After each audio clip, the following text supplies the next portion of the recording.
So now that I have a bunch of different drawings of butterflies and even some beetles, I'm going to pick one of the pictures that I like the best. I'm going to choose Dottie's for my example. And what I'm going to do next is I'm going to take a sheet of contact paper and I'm going to tape the contact paper to the table so that it covers my picture, or at least most of my picture. Okay, yours is probably much bigger than mine. I have kind of a little piece of paper here. So I'm going to make sure that the sticky side is up to the ceiling though when I tape it down to the table, because I'm going to stick some things to it. All right, so now that I have my contact paper attached onto my work surface and I have the sticky side up, it's sticking to my fingers, I'm going to take my drawing and I'm going to slide it underneath. Now, since my drawing is on a smaller piece of paper, I'm actually going to see if I can, after I'm done, just fold my contact paper in half. But you may need to, you may be filling your entire sheet of contact paper because you probably have a bigger piece of paper than me. That's just fine. So I'm going to start with my picture down here at the bottom. And what I'm going to do is I'm going to take leaves that I collected from outside and I'm going to use them to decorate my butterfly, making sure that my butterfly has symmetrical leaves. It's a good idea to start with your largest ones first, and you're going to kind of follow the shape that you have of your picture underneath. So I'm going to go ahead and make sure that once I do something on the other side, or on one side, I'm going to do it right away on the other side so that mine stays symmetrical, or as symmetrical as I can. Your leaves aren't going to be exactly the same, but they should be pretty close.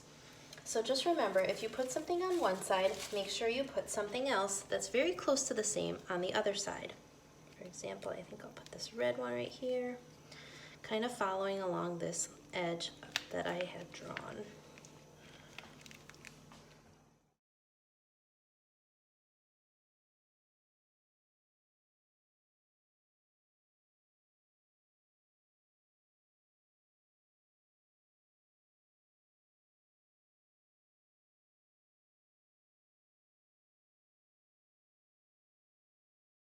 Another thing that you can do is you can take a leaf and you can use a hole puncher or a scissors, and you can actually use that to cut the leaf into different shapes.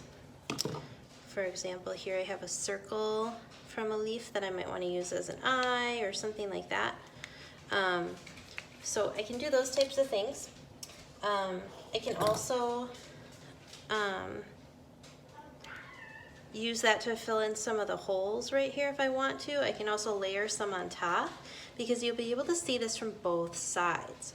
So it's okay if I would want to take another leaf and layer it right on top, because you'll be able to see this from the back.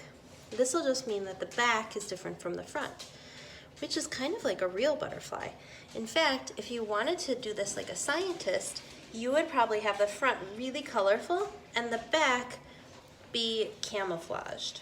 Now what I can do for mine, again, yours is much larger than mine, so you'll probably need to take a new sheet of contact paper and lay it right over the top. For me, since I'm using a little sheet of paper, what I'm going to do is simply fold my contact paper over the top. But you want to do another layer of contact paper right over the top, and it should stick together, so be very careful when you do this. You're going to start in the middle and push your way out. So I'm pressing down, smushing my leaves right in between. And if your edges get a little wrinkly, it's not such a big deal because we will cut it out into the shape of a butterfly next. But I am doing a really good job of rubbing this, giving it a nice massage. I want to make sure, I want to make sure that it really sticks tight. So I'm really rubbing it really as much as I can. I'm going to peel my tape off here, and I think I might even flip it over to rub it from the other side. Now remember, my paper was just slipped underneath, so it's not attached. That little piece is stuck inside, but that's okay because remember, I'm going to cut it out. so I'll be able to see my butterfly from both sides. So here's one side of my butterfly. Again, just really rubbing it, giving it a really good massage. And here's the other side of my butterfly, okay? Now what I can do is I can do one of two things. I could either take a marker and I could trace around my butterfly wings and then cut on the marker line. Or if I'm really careful, I can just take my scissors and I can cut kind of a bubble around my butterfly.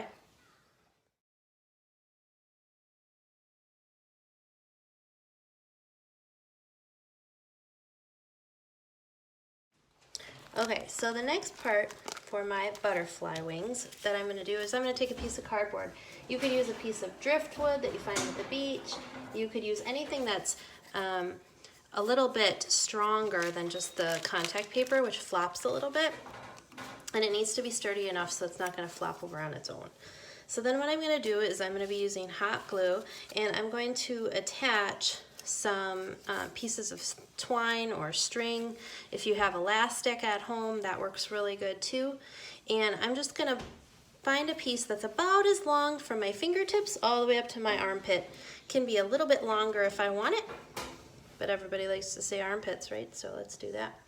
So I'm going to put a little bit of glue right here at the top of my piece of cardboard, and I'm gonna put the middle of my piece of twine right on the hot glue. I'm going to be careful that I don't touch that hot glue part, but if I need to push it into the glue, I can use something else like a Q-tip, or I'm being very careful and using the end of the scissors. And then I'm just going to maybe count to 10 while it dries. 1, 2, 3, 4, 5, 6, 7, 8, 9, 10. So now I have my string or twine or elastic attached here. Now I just need to attach it onto the bottom. Now you want to make sure that this is going to be big enough to fit your arm through. Okay, so if you don't think it's going to be big enough to fit your arm through, then you're going to need to use a longer piece of twine. Or you could take another piece, glue this one in the middle, and then tie these two ends together. That way it'll fit a variety of different sized arms. So if I want to wear this and my kids want to wear it, then I have some more choices. So I think that's what I'm going to do. I'm going to, again, fold my piece of twine in the center, put my glue at the bottom this time, lay the center of my twine right there in the glue, pressing it down into the glue, and counting to 10. 1, 2, 3, 4, 5, 6, 7, 8, 9, 10. Okay, so now I have my 2 ropes attached onto my cardboard. Now it's time to attach my cardboard onto my butterfly. Now you can either attach it to this side or to this side, it doesn't really matter. I think I'm going to put mine on this side. That side will become the back. I'm going to put my hot glue right on top of my twine here, on the top and the bottom, as well as a little bit in the middle of my cardboard. Then I'm just going to carefully set my butterfly right on top, trying to make sure that no cardboard is sticking out from the sides. Now if this gets a little warm for you to push down on, you can also take it, flip it over, and push down on it from the back. I'm giving it a nice rub. Now I have my 1, 2, 3, 4 strings sticking out. If your string is longer than mine and you just chose to use one, that's okay. You would just glue the other end like a loop. Okay, I wanted mine to be a little bit longer, so now I'm going to tie a knot in each end. I put my 2 tails together, make a U, an O, and I got tails. Tails are going to go up through the O. Pull tight. Now I have a knot for a nice big loop on this side. I'll do the same for the other side. Tails together,